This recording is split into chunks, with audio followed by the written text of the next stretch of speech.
So I'll just do a proper video about this whole speaker business in the car. So this is the driver's side tweeter and high mid box. It's about 2 litres volume. It's about only 35mm in depth, and the magnets even stick out the back. It actually goes this way, and the tweeters appear between the driving pedals, and the brake clears to a full depression before it touches the baffle. What else? I have wave guides that I stick on tweeters, and the couple of mids so it doesn't interfere with the brake. That was just for better sound, and we like that.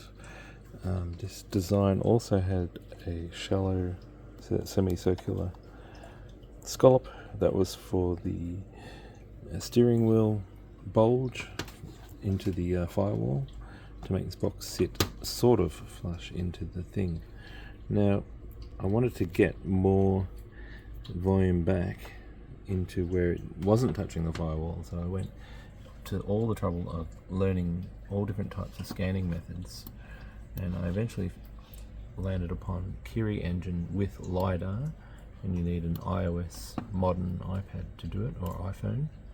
So here are the pedals in the way of the box. There's the box, and that box has been superimposed by me in this program.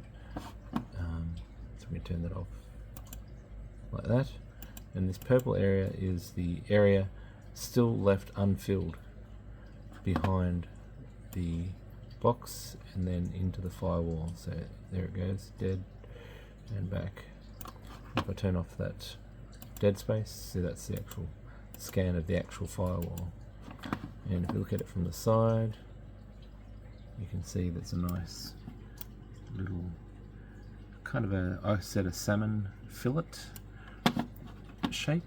And turn the box back on, pull that out. So yeah, the box had there with that much air behind it in the pink. So what this air does for us, or does for me, is I now get to redesign a new prototype with some more interesting angles. So I thought I was restricted to that thin 35mm box, and I have found 4 2-inch drivers to accommodate that space. So now I can actually stick an extra 30mm in there, so about maybe 65mm for a single 3-inch up here. That's my plan. So instead of this array of 2 inches, I could stick a 3-inch here, and even go over here a bit if I guarantee that it's not interfering with that accelerator pedal. So around here or here, displaced that way a bit.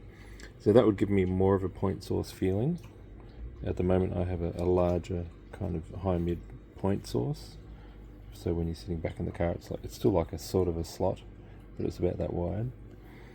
And I'm thinking of some, relatively cheap or slightly well-regarded home drivers, or maybe even whatever we can find around here in my country.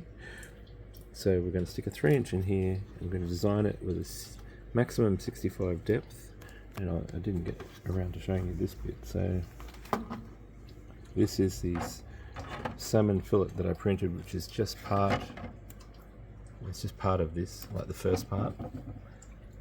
And I put it here to show you.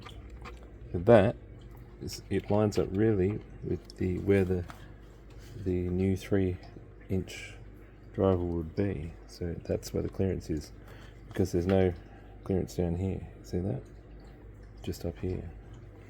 And yeah, whether we keep this volume here or not is really arbitrary, depending on what sort of leaders we need for that 3-inch driver. Yeah, so all of this design really does smack hard, but I'm looking for that extra tiny little bit of bite and maybe a tiny bit more precision in the stereo focus, like the actual the smallest size of an object as it appears in the soundstage left to right. So as you can see, a 3-inch, you're still getting this much coverage from there to there. So you may or may not win that, but you will get half of this vertical size. Anyway, that's just me. That's just what I'm thinking about. And we'll catch you later.